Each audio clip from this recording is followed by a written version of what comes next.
In the last video, we turned a 3-piece fiberglass bow that had a ton of hand shock into a very accurate recurve bow.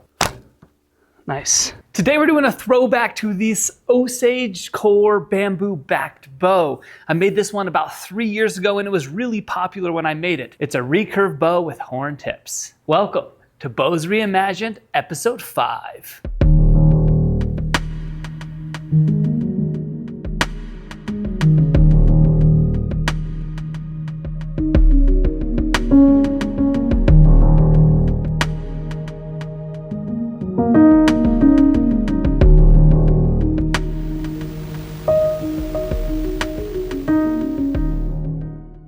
I was so proud of this bow when I finished it originally, but I see how we can improve on it today. The first thing is the bamboo needs to be cleaned up. I can make that look a lot better. The second thing is I've learned over the past few years how to make the handles much more comfortable than I used to make them.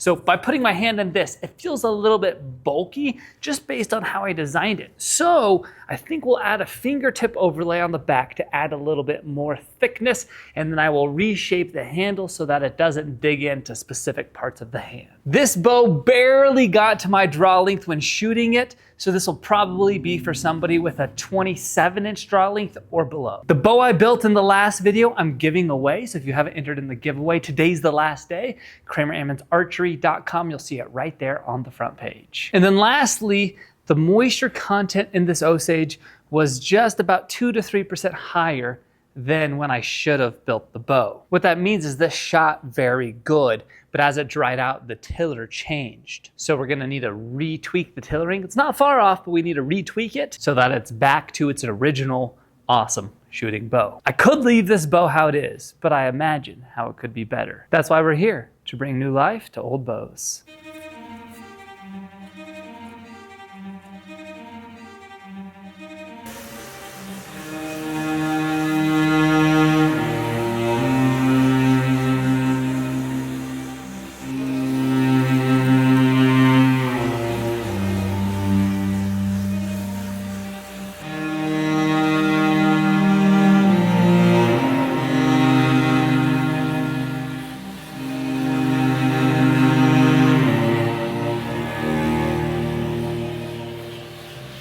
With most of the old finish off, we're gonna start by including all the material that we need.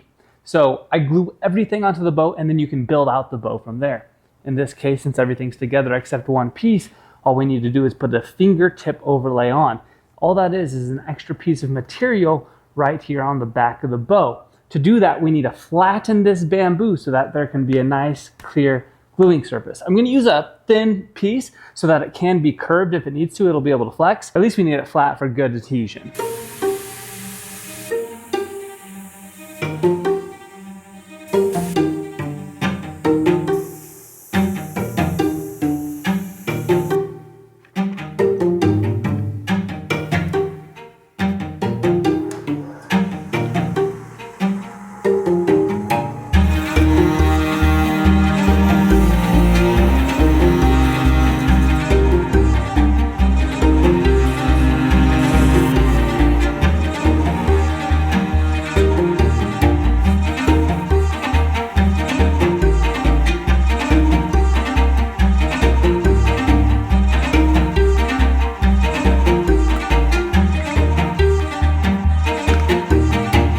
I've gotten into this habit where I guess the appropriate amount of clamps is as many as I can fit, regardless if that's useful or not. I just figure that more clamping pressure is better than not having enough.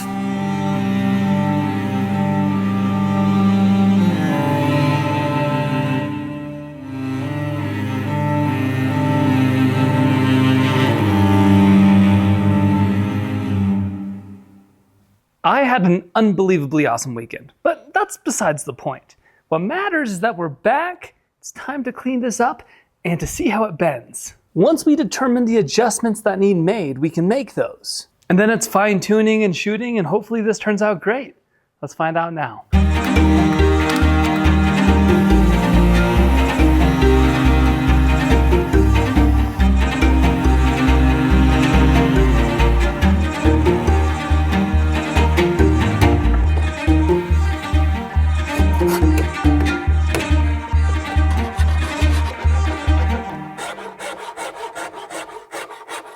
I'm really close to throwing a bowstring on this, but I thought this would be a really cool example of Osage orange and how the color changes over time if you're unfamiliar.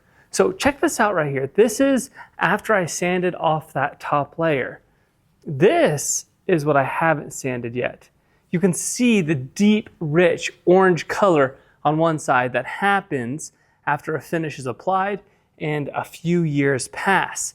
But freshly cut Osage is much brighter. And after sanding off that finish and that top layer, just very little Osage, it gets much brighter versus the orange dark color. So if you ever make an Osage bow or buy one, it'll probably come similar to this color.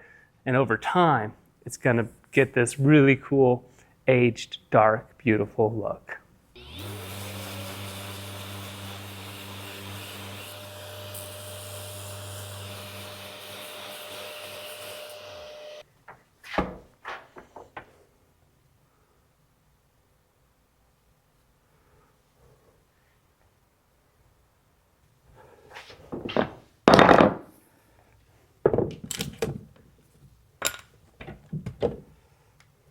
Yeah, I don't know if you see that. It's just not quite right. I think I probably have a negative tiller.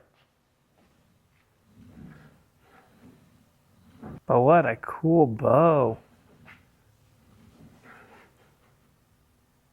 Yeah, just some small adjustments. I like to take some measurements to confirm that what my eye is seeing is true and accurate. Yeah. Yeah, so our bottom limb is bending more than our upper limb. From the deepest part, we have a 1/8 inch negative tiller. We want to adjust that to a positive 1/4 inch tiller. Another interesting thing here, you can see it unstrung, bending in the direction that it is when it's strung.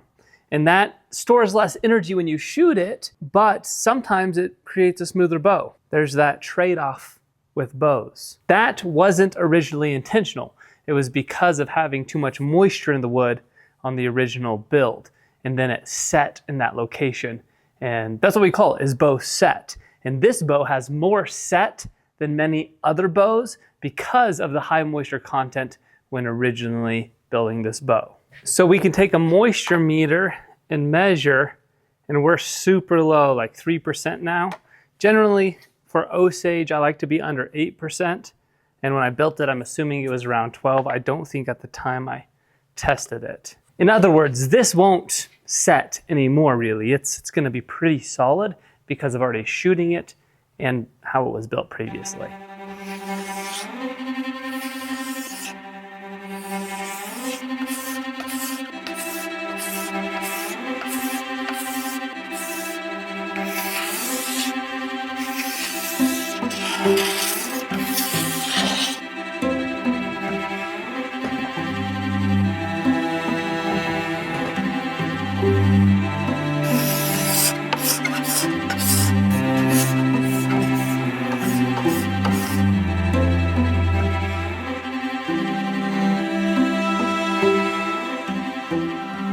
Okay, after only like 3 passes, the tiller's looking much better now. I'll have to measure here. That's 26 inches. Yeah, 27. Can get it basically, definitely can get it to 28 if I want to. So that's 28.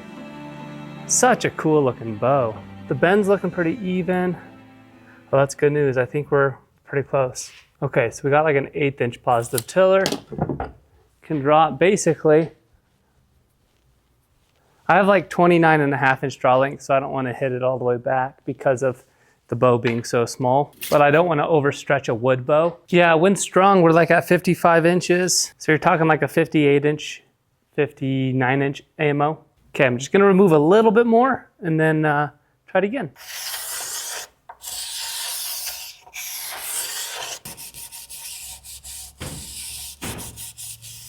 Take a look at this.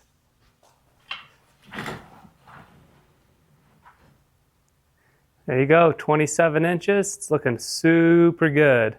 Now let's shoot it. My goal is to see how this feels when it shoots. I'm gonna short draw it, stop before my anchor point to not overdraw it, but let's see how it shoots around that 26, 27 inch mark. Some bows feel extraordinarily good right off the bat. This is one of them. Any good tailored Osage bamboo bow feels that way.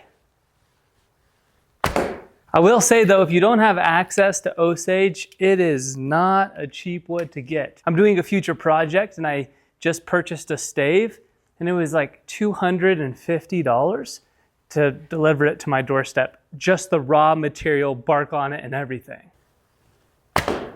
This is a great shooting bow. I just wish it were longer and left-handed, then I could shoot it more frequently. So we get to the tedious part, the sanding. Let's do a bunch of hand sanding, double check our tiller back and forth a couple times, just to make sure after the hand sanding it all looks good, finalize the draw weight and put the finish on it. Let's do that really quick and then I'll give you a final reveal of how this looks when it's completely finished up, tied together, and ready for someone to shoot it.